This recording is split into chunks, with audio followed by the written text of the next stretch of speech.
Welcome to 7 news Telugu బులెటిన్లో ముందుగా ముఖ్యాంశాలు.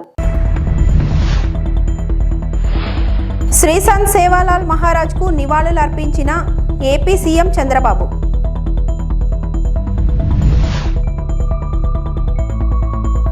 తమిళనాడులో పర్యటిస్తున్న AP deputy CM Pawan Kalyan.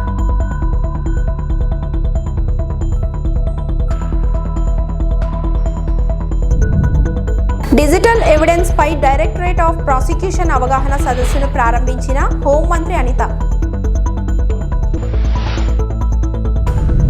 Sant Sevalal Maharaj జయంతి సందర్భంగా ఆయన చిత్రపటానికి సీఎం చంద్రబాబు, ఐటీ శాఖ మంత్రి నారా లోకేష్ పూలమాలలు వేసి నివాళులు అర్పించారు.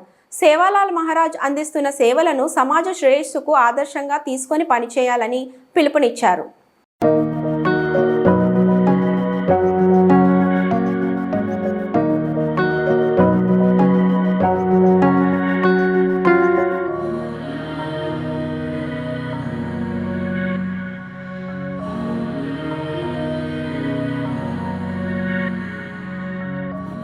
మహాత్మా గాంధీ కంటే ముందే శ్రీ సంత్ సేవాలాల్ మహారాజ్ అహింస సిద్ధాంతం బోధించారని ముఖ్యమంత్రి చంద్రబాబు కొనియాడారు.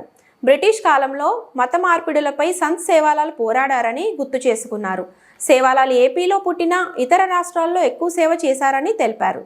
సచివాలయంలో సేవాలాల్ జయంతి సందర్భంగా ఆయన నివాళులు అర్పించారు. సంత్ సేవాలాల్ మార్గంలో ప్రయాణిస్తే అందరికీ మేలు జరుగుతుందని సీఎం అన్నారు.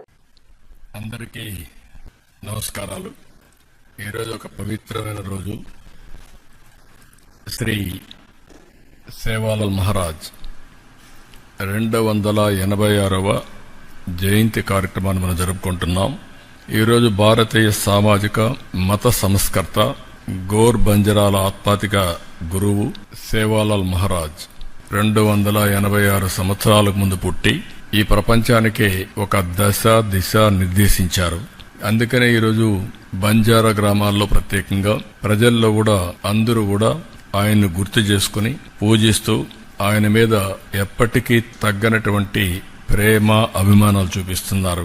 మనందరం ఒకసారి ఆలోచిస్తే మనదొక పుణ్యభూమి. ఎందరో మహానుభావులు ఈ తెలుగు నేలపైన పుట్టారు. అలాంటి మహానుభావులు పుట్టిన ఈ నెలలో ఒక వెనుకబడిన జిల్లా అనంతపురం జిల్లా గుత్తి మండలంలోని రామ్జీ నాయక్ తాండాలో రామావత్ గోత్రంలో భీమా నాయక్ ధర్మణిమాత దంపతులకి సేవాలాల్ గారు జన్మించడం, అది కూడా 1739వ సంవత్సరం ఫిబ్రవరి 10వ తారీఖున జన్మించారు. అప్పటికి ఎగ్జాక్ట్ గా 286 సంవత్సరాలు. ఒక వ్యక్తి మానవ జన్మెత్తిన ఒక పేద కుటుంబంలో పుట్టిన ఏ విధంగా ప్రజల్ని ప్రేరేపితం చేయగలుగుతారు, ప్రజల్లో చైతన్యం తేగలుగుతారు, వారు అవలంబించిన సిద్ధాంతాలు శాశ్వతంగా ప్రజల గుండెల్లో ఏ విధంగా ప్రభావితం చేస్తాయో దానికి ఇదొక ఉదాహరణ. అలాంటి మహనీయుడి యొక్క స్ఫూర్తిని భావి తరాలకు అందించాలనే ఉద్దేశంతోనే దీన్ని ఒక స్టేట్ ఫంక్షన్ గా చేస్తున్నాం. ఆయన పుట్టిన గ్రామంలో కూడా 50 లక్షల రూపాయలు శాంక్షన్ చేసి అక్కడ ఘనంగా కార్యక్రమాలని నిర్వహించమని కూడా ఆదేశాలిచ్చాం. ఆధ్యాత్మిక యాత్రలో భాగంగా తమిళనాడు రాష్ట్రం మదురై జిల్లాలో AP deputy CM Pawan Kalyan పర్యటిస్తున్నారు. అళగర్ కొండల్లో కొలువైన అలుర్మిగు సొలైమలై మురుగన్ ఆలయాన్ని ఆయన సందర్శించుకున్నారు.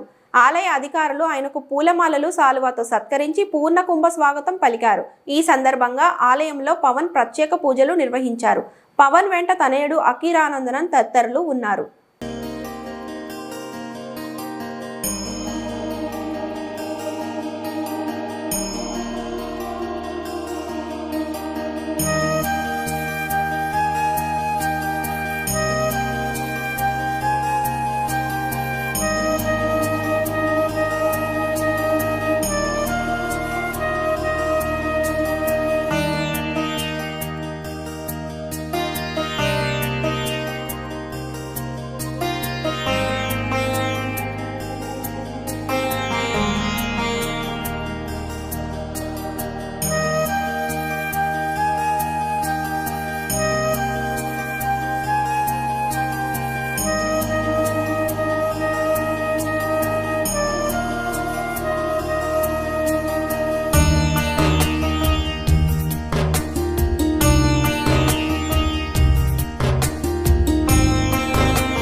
எல்லாருக்கும் வணக்கம். இது வந்து 5வது முருகன் டெம்பிள் விசிட் பண்ணோம். இல்ல 5வது 6வது திருத்தணி போறோம். இல்ல இது 6 நீங்க போறது 6. நான் போறது 6. இது 6வது. கீழ ஏற்பா கொஞ்சம் கீழ ஒரு 4 வருஷமா இங்க எல்லாம் அதாவது 6வது சுப்பிரமணியர் கோயில் பார்க்கணும் ரொம்ப ஆசையா இருந்தது. ஃபைனலா இன்னைக்கு கடவுள் அனுமதி கொடுத்துட்டாங்க. எனக்கு ரொம்ப சந்தோஷமா இருக்கு. இது வந்து சும்மா நான் வந்து கடவுள்கிட்ட வேண்டிக்கிட்டு எல்லாரும் நாட்டுக்கு எல்லாரும் நடக்கட்டும், பாரத பூமிக்கு நல்லது நடக்கட்டும், தமிழ்நாட்டுக்கு நல்லது நடக்கட்டும், அதுதான் என்னோட பிரேயர். தமிழக மக்கள் எப்படி உங்களுக்கு உபசரிச்சாங்க? 6 மணிக்கு போனீங்களே அந்த மாதிரி எல்லாம் ரொம்ப என்னது ஒரு அன்பு கொடுத்துருக்காங்க. எங்கே போனாலும் சரி. ஸோ ஒரு 8-10 வருஷமா 10 வருஷம் நான் மெட்ராஸில் இருந்துட்டேன். ஸோ அதுக்கு தமிழ் மக்களோட அன்பு எனக்கு தெரியும். ஸோ அது కంటిన్యూ ஆயிடுச்சு. அதுக்கு ரொம்ப ரொம்ப సంతోషంగా. డిజిటల్ ఎవిడెన్స్ పై డైరెక్టరేట్ ఆఫ్ ప్రాసిక్యూషన్ అవగాహన సదస్సును ప్రారంభించిన హోంమంత్రి అనిత.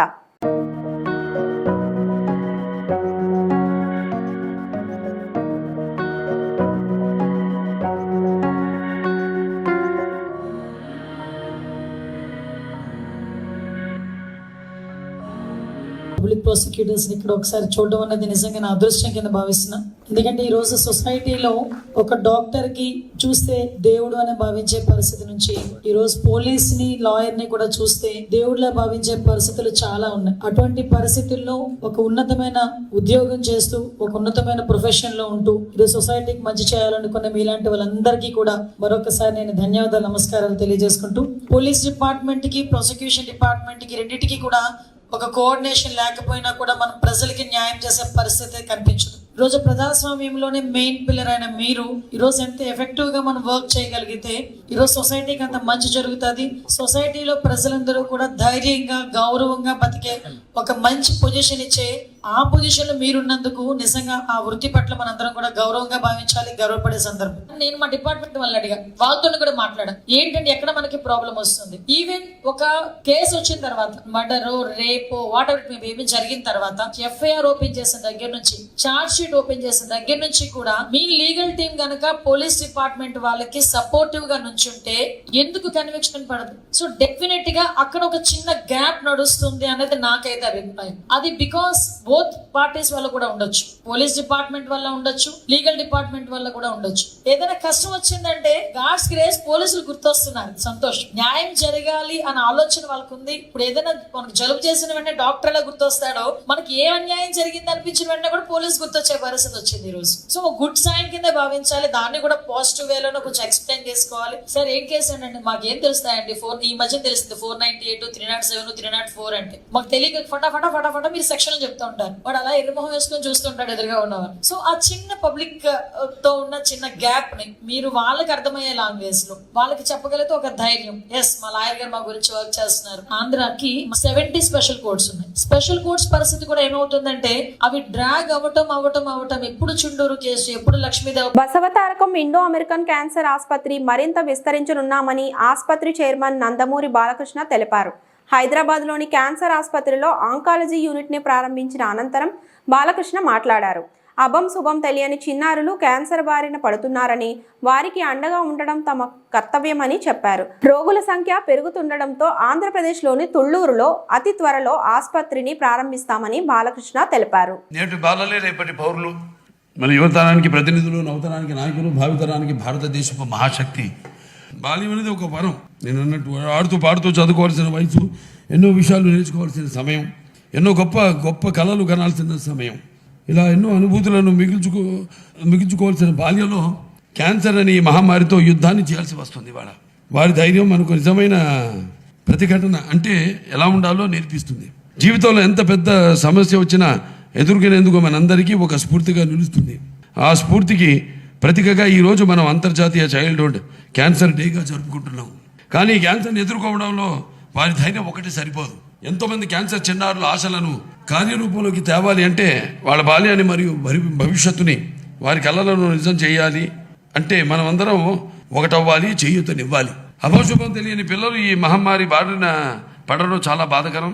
ఈ మహమ్మారితో వారు చేసే పోరాటంలో మనం వారికి అండగా ఉండడం మన కనీస కర్తవ్యం. అందులో భాగంగా మన ఆసుపత్రికి వచ్చే పిల్లలకు వారి ఆర్థిక స్థోమతతో సంబంధం లేకుండా వారికి అన్ని రకాల సహాయ సహకారాలు అందించి చికిత్స అందించాలని నిర్ణయించడం జరిగింది. దానికి తోడుగా బసవతారకం చిల్డ్రన్ క్యాన్సర్ ఎయిడ్ అనే ఫండ్ని స్థాపించాం. మీ అందరి చేయుత మాకు చాలా విలువైంది. అది కేవలం ఆర్థికపరమైన సహాయం మాత్రమే కాకుండా మీలో ప్రతి ఒక్కరూ క్యాన్సర్ గురించి అవగాహన కలిగించడంలో మాకు తోడ్పడండి. ఎందుకంటే క్యాన్సర్ అవగాహన వల్ల సరైన సమయంలో వ్యాధి గుర్తించి మరియు సరైన సమయంలో చికిత్సను అందించడం, తద్వారా ప్రాణాంతకమైన ఈ క్యాన్సర్ వ్యాధి నుండి బయటపడడంలో ఇది సహాయపడుతుంది. అందరం కలిసి ముందుకు సాగుదాం, క్యాన్సర్పై ఈ పోరాటాన్ని సాగిద్దాం అని మరోసారి వాగ్దానం చేసుకుంటాం.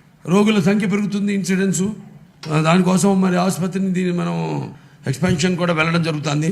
అలాగే అక్కడ తుళ్ళూరు, అక్కడ కూడా ఆంధ్ర రాష్ట్రంలో మనం ఒక కొత్త ఆసుపత్రిని కూడా ప్రారంభించబోతున్నాం అతి త్వరలో.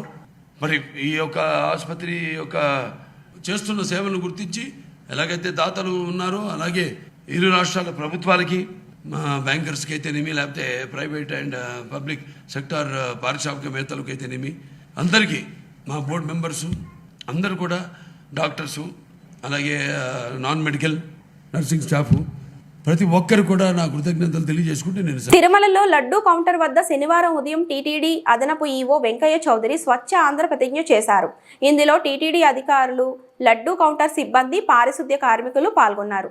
పరిసరాల పరిశుభ్రత కోసం ప్రతిరోజు కొంత సమయం కేటాయిస్తానని, శ్రమదానం చేసి పరిశుభ్ర ఆంధ్రప్రదేశ్ సాధించే సంకల్పానికి కట్టుబడి ఉంటానని అందరూ ప్రతిజ్ఞ చేశారు.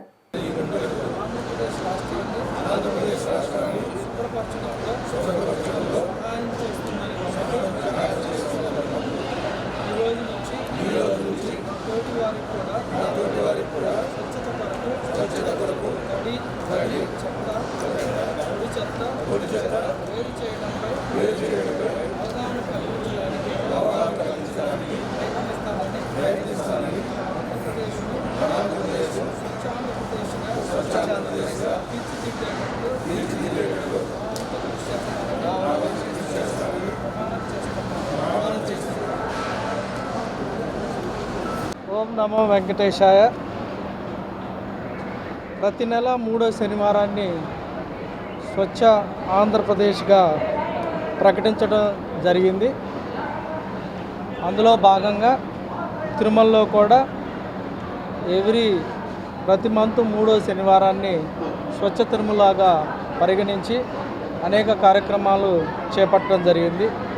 మీకు ఇప్పటికే తెలుసు, తిరుమలలో స్వచ్ఛత కోసం అనేక కార్యక్రమాలు చేపట్టడం జరిగింది.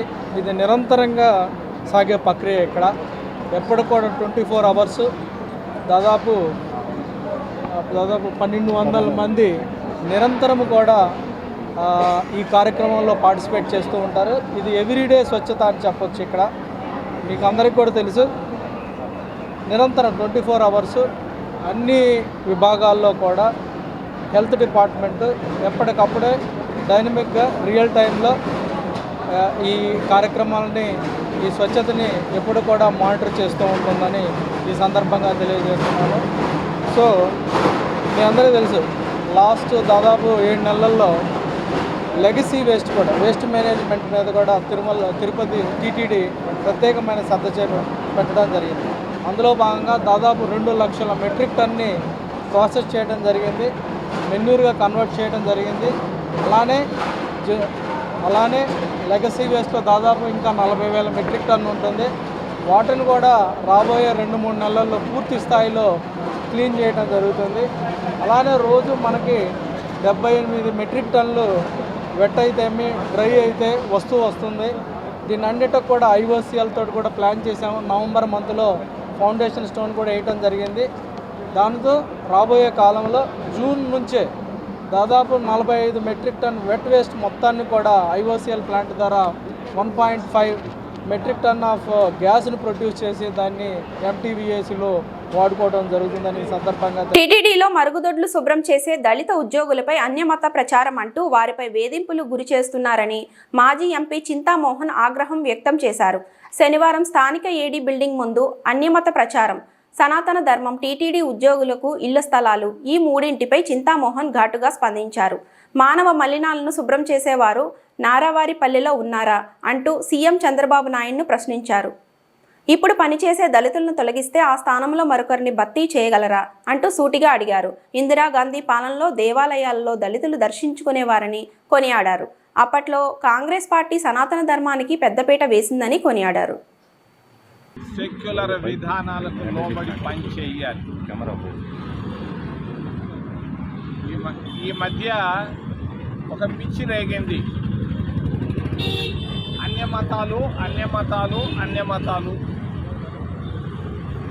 క్రైస్తవులు కిందగా దిగాలి. దీన్ని నేను ఖండిస్తున్నా. చంద్రబాబు నాయుడు నువ్వు చేసేది తప్పని నేను తెలియజేస్తున్నా. భారత రాజ్యాంగం సెక్యులర్ రాజ్యాంగం.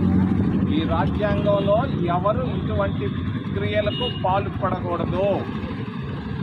మరి అక్కడ ఉన్నటువంటి తిరుమలలో ఉన్నటువంటి క్రైస్తవ బిడ్డలను, క్రైస్తవ మతం పైన నమ్మకం ఉన్న బిడ్డలను దిగిపో అనడం నేను ఖండిస్తున్న. భారత రాజ్యాంగం ప్రకారంగా సుప్రీంకోర్టు జడ్జికి కూడా లేదు, సుప్రీంకోర్టు ధర్మాసనానికి కూడా లేదు దిగిపోండి అని చెప్పేదానికి.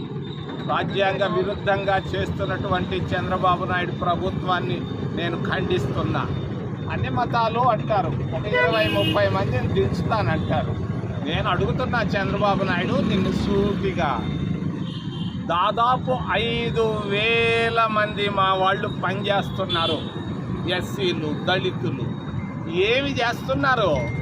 కక్కసులు కడుగుతున్నారు, చిమ్ముతున్నారు, దుప్పట్లు ముడుస్తున్నారు, దుప్పట్లు మరి తుడుస్తున్నారు. మరి ఈ 5,000 మందిలో 4,500 మంది ఆదివారం చర్చికి వెళ్తున్నారు. అనుమానమే లేదు. ఈ 4,500 మందిని కూడా దించుతావా? నీకు దమ్ముందా? చంద్రబాబు నాయుడు నిన్ను అడుగుతున్నా. అన్యమతం అంటావు, ఆడి చిమ్మేవాళ్ళు, తుమ్మేవాళ్ళు, తుడిసేవాళ్ళు, కక్కసులు కడిగేవాళ్ళు దళితులు. ఈ దళితులు 4,500 మంది పనిచేస్తున్నారు తిరుమలలో. వీళ్ళని నువ్వు దించుతావా? నీకు దమ్ముందా? మీ వాళ్ళు నారావారి పని నుంచి తీసుకురాగలవా? ఎందుకు ఈ పొరపాటు జరుగుతూ ఉంది? అన్యమతం అనే పేరు మీద నేను సూటిగా ఏలెత్తి అడుగుతున్నాను. ఆపు! అన్యమతం ఏంది? అన్యమతం భారతదేశంలో 10 మతాలు ఉన్నాయి. ఈ 10 మతాలు నువ్వు దించేదా? నువ్వెవడవయ్యా? వాళ్ళు ఎవరో పిచ్చోళ్ళు చెప్తారు భారత రాజ్యాంగాన్ని గురించి తెలియనటువంటి పిచ్చోళ్ళు. 4,500 మంది చర్చకు పోయే వాళ్ళు పని చేస్తున్నారు. వాళ్ళ గురించి ముఖ్యమంత్రి చంద్రబాబు పచ్చి రైతు వ్యతిరేకి అని వైఎస్ఆర్సీపీ నెల్లూరు జిల్లా అధ్యక్షుడు మాజీ మంత్రి కాకాని గోవర్ధన్ రెడ్డి మండిపడ్డారు. నెల్లూరు క్యాంప్ కార్యాలయంలో శనివారం మీడియాతో మాట్లాడుతూ చంద్రబాబు నాడు వ్యవసాయ దండుగా అన్నారు. నేడు ఏకంగా సాగునీటి కాలువలనే ప్రైవేటు పరం చేస్తున్నాడని ఆగ్రహం వ్యక్తం చేశారు. వైఎస్ జగన్ హయాంలో విత్తు నుంచి విక్రయం వరకు రైతుకు అండగా నిలిచిన ఆర్బీకేలను చంద్రబాబు కక్ష సాధింపులో భాగంగా పూర్తిగా నిర్వీర్యం చేశాడని ధ్వజమెత్తారు. రాష్ట్రంలో మిర్చి రైతులు రేటు లేక కన్నీరు పెడుతుంటే చంద్రబాబు దళారీలకు కొమ్ము కాస్తున్నాడని ఆక్షేపించారు. ఎంత దారుణమైనటువంటి పరిస్థితులు ఉన్నాయంటే, ఒక పక్క దిగుబడి తగ్గిపోయింది. దాదాపుగా మనం 850 కేజీలని పుట్టి అని పిలుస్తాం. నెల్లూరులో పుట్టి లెక్కన ధాన్యాన్ని అమ్మకాలు చేస్తారు. అటువంటి ఆ పుట్టికి సంబంధించినటువంటి దాంట్లో సాధారణంగా 4 పుట్లు దిగుబడి వచ్చేటువంటిది 4.5 కూడా అయ్యేటువంటి పరిస్థితి నెల్లూరు జిల్లాకు సంబంధించి. అటువంటిది 2.5 పుట్లకి పడిపోయింది ఈరోజు పాపం. అంటే రైతులకి దీనమైనటువంటి దారుణమైనటువంటి పరిస్థితులకు చేరుకున్నారు. గతంలో ఇదే సీజన్లో వైఎస్ఆర్ కాంగ్రెస్ పార్టీ ప్రభుత్వం అధికారంలో ఉంది. పుట్టి ధాన్యం నెల్లూరులో 25,000 రూపాయలు అమ్మదు. 25,000 రూపాయలు గతంలో అమ్మితే ఈరోజు ప్రారంభంలోనే 15,000 నుంచి 16,000 రూపాయలకు అమ్ముతుంది. అంటే దాదాపుగా రైతుకి సంబంధించినటువంటి దాంట్లో ఎకరాకి 4 పుట్లు లెక్కేసుకుంటే గతంలో 1.5 పుట్టి ధాన్యం పోయింది. అంటే దాదాపుగా 1,00,000 రూపాయలు గత ప్రభుత్వంలో ఎకరా మీద వస్తే ఈరోజు రైతుకి 40,000 రూపాయలు చేతికి వచ్చేటువంటి పరిస్థితి ఏర్పడింది. అంటే ఎంత దారుణంగా రైతు ఈ ధాన్యానికి సంబంధించి ఒక్క నెల్లూరు జిల్లాలోనే నష్టపోతున్నాడు అనేటువంటిది ప్రత్యేకంగా చూడాల్సినటువంటి పరిస్థితి. దాని మీద సమీక్షలు ఏం జరగలేదు. జాయింట్ కలెక్టర్ గారు ఏదో ఒక రోజు పెట్టి 300 ధాన్యం కొనుగోలు కేంద్రాలు ఏర్పాటు చేశామని చెప్పారు. ఎక్కడ ధాన్యం కొనుగోలు కేంద్రాలు ఏర్పాటు చేశారు? ఏ విధంగా మీరు ధాన్యం కొనుగోలు కేంద్రాలు ఏర్పాటు చేశారు? దానికి సంబంధించి మీ దగ్గర ఉన్నటువంటి వ్యవస్థలేమి? ఏమీ లేవు. 300 ధాన్యం కొనుగోలు కేంద్రాలు ఏర్పాటు చేస్తున్నామని చెప్పి పేపర్ మీద ఇచ్చి చంద్రబాబు నాయుడు ఏ విధంగా అయితే సెక్రటేరియట్లో కూర్చొని అంత బ్రహ్మాండంగా ఉందంటాడో అదే స్థాయిలో జిల్లా కలెక్టరేట్లు కూడా తయారైపోయాయి. జాయింట్ కలెక్టర్ గారు 300 ధాన్యం కొనుగోలు కేంద్రాలు ఇచ్చామని చెప్పాడు. ఆ 300 ధాన్యం కొనుగోలు కేంద్రాలు ఎక్కడ పెట్టారు? వాళ్ళకి సంబంధించి ఎన్ని గన్నీ బ్యాగులు ఇచ్చారు? ఎంతమంది లేబర్ సౌకర్యం ఏర్పాటు చేశారు? ట్రాన్స్పోర్ట్కి సంబంధించి దాన్ని తరలించడానికి ఎటువంటి రవాణా ఏర్పాట్లు చేశారు? ఏమీ లేదు. మాట మాత్రం 300 ధాన్యం కొనుగోలు కేంద్రాలు ఏర్పాటు చేసేసామని చెప్పి చేతులు తుడుచుకుని వెళ్ళిపోవడం తప్ప ఎక్కడా దాని మీద చిత్తశుద్ధి లేదు. దానికి సంబంధించి ఈరోజు పాపం రైతులను ఆదుకోవాలనేటువంటి ఆలోచన లేదు. రైతులు ఈరోజు కంటికి కడిబడి ఏడ్చేటువంటి పరిస్థితి ఏర్పడింది. కారణం ఏమిటి అంటే గతంలో ₹1,00,000 చేతికి తీసుకున్నటువంటి రైతు ఫలసాయం ద్వారా 40,000 రూపాయలకి ఈరోజు పడిపోయింది. కాబట్టి అటువంటి పరిస్థితుల్లో రైతులను ఏ విధంగా ఆదుకోవాలనేటువంటి ఆలోచన చేయకుండా, కనీస మద్దతు ధర కూడా రైతుకు అందించేటువంటి ఏర్పాటు చేయకుండా ఈరోజు మీరు ఇష్టారాజ్యంగా వ్యవహరించడం అనేటువంటిది ఇంతకన్నా దారుణమైనటువంటి పరిస్థితి. రైతుల పట్ల ఇంత కక్ష పూరిత ధోరణితో వ్యవహరించాల్సినటువంటి అవసరం బహుశా ఎప్పుడు ఉండదు. ఏ ప్రభుత్వం కూడా ఇంత దారుణంగా పనిచేసినటువంటి ప్రభుత్వం ఇది ఎప్పుడైనా సరే ఇటువంటిది జరిగింది అంటే అది కేవలం చంద్రబాబు నాయుడు ముఖ్యమంత్రిగా ఉన్నప్పుడే రైతులకు సంబంధించి వాళ్ళు అన్ని రకాల ఇబ్బందులు ఎదుర్కోవాల్సినటువంటి అధోగతి పాలు కావాల్సినటువంటి అవసరం ఏర్పడుతుంది.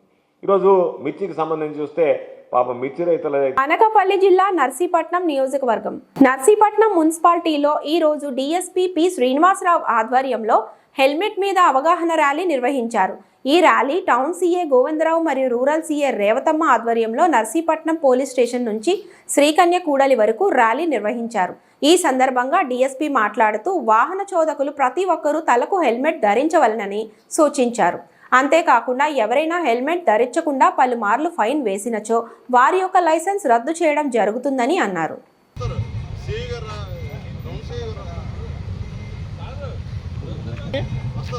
ఇప్పుడు చూసుకుంటే మనకి ఈ సెల్ ఫోన్ డ్రైవింగ్ కూడా చాలా ఎక్కువగా ఉంది. ప్రతి వాళ్ళు కూడాను సెల్ ఫోన్ డ్రైవ్ చేస్తున్నారు.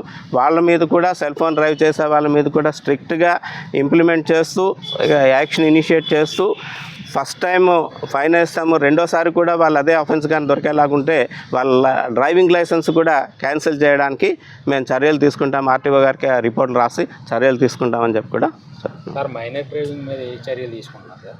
మైనర్ డ్రైవింగ్ కూడా ఎవరైతే మైనర్ డ్రైవింగ్ చేస్తున్నారో వాళ్ళందరినీ కూడా ఈ మధ్య మన రీసెంట్గా మీరు చూసుంటారు, మన నర్సీపట్నం టౌన్లో ఇన్స్పెక్టర్ గారు ప్లస్ సబ్ ఇన్స్పెక్టర్ వీళ్ళంతా కూడా స్టాఫ్ అంతా కూడా చాలామందిని ఆపడం, వాళ్ళని పేరెంట్స్ని పిలిపించి వాళ్ళని కౌన్సిలింగ్ చేయడం కూడా జరిగింది. ఇక్కడి నుంచి ఏంటంటే స్ట్రిక్ట్గా ఇంప్లిమెంటేషన్ కూడా ఎవరైతే మైనర్లకి బళ్ళు ఇస్తున్నారో వాళ్ళ మీద కూడా యాక్షన్ తీసుకుంటూ వాళ్ళకి కూడా డ్రైవింగ్ లైసెన్సులు అవి సీజ్ చేయడానికి వాటికి మేము రికమెండ్ చేస్తామండి. సార్ అలాగే శ్రీకంగా పాయింట్లో నాకు సిగ్నల్ పాయింట్ పెడితే బాగుంటుంది అందరూ కోరుకుంటున్నారు. అలాగేనండి, తప్పకుండా మంచి ఆలోచనే, ట్రై చేస్తామండి. మార్నింగ్ టైంలో ఇవి schools, temple, theatres already proposal ఇది ఇన్స్పెక్టర్ చెప్తున్నారు, ప్రపోజల్ పంపించామని చెప్పేసి అది ఒకసారి మళ్ళీ పర్సూట్ చేస్తామండి. పర్సూట్ చేసి ఏర్పాటు చేసే కార్యక్రమం తీసుకుంటాము. మెయిన్ ఈ రోజును చూసుకుంటే ప్రతిరోజు కూడా ఏ రోజైనా యాక్సిడెంట్ జరగకుండా ఉంటుందా అని చూసుకుంటే ఎవ్రీడే యాక్సిడెంట్ జరుగుతున్నాయి. అది ఒక్క వెహికల్ తాలూకా అంటే వాళ్ళ తాలూకా నెగ్లిజెన్సే కాదు, పెడెస్ట్రియన్స్ కూడా ఎవరైతే ఉన్నారో వాళ్ళు కూడా రోడ్డు మీద మాట్లాడుతూ సెల్ ఫోన్ మాట్లాడుతూ ఈ లోకం నుంచి వేరే లోకంలో విహరిస్తూ రోడ్లు క్రాస్ చేయడం అవి జరుగుతుంది. అది కూడా వారు కూడా ఎవరైతే పెడెస్ట్రియన్స్ ఉన్నారో వాళ్ళు కూడా కేర్ తీసుకోవాలి, మన ప్రాణం మనం జాగ్రత్తగా కాపాడుకోవాలి అన్న ఒక ఆలోచన వాళ్ళకు ఉండాలి. అలాగే రోడ్ సైడ్న బైకుల మీద కూర్చోవడమో లేకపోతే టిఫిన్ సెంటర్ దగ్గర బళ్ళు వేసుకొని కూర్చోవడమో చూస్తూ ఉంటారు. ఏదైనా జరగకూడదు జరిగింది అంటే ఒక్కొక్కసారి ఇంటెన్షనల్గా కాకపోయినా యాక్సిడెంటల్గా ఒక వెహికల్ తప్పించే కార్యక్రమంలో వాళ్ళు సరైన కంట్రోల్ లేకుండా పక్కకి వచ్చే పరిస్థితులు ఉన్నాయి. ఆ విధంగా కూడా చాలామంది ప్రాణాలు కోల్పోయే పరిస్థితి ఉంది. కాబట్టి రోడ్డు మీద ఎవరైతే రోడ్డును ఉపయోగించే వాళ్ళు, రోడ్డు పక్కన ఉండే వాళ్ళు కూడా ప్రాపర్ కేర్ తీసుకోవాలని చెప్పేసి మీకు ఇవి ఇప్పటివరకు నా బులెటిన్ అప్డేట్స్. నమస్తే.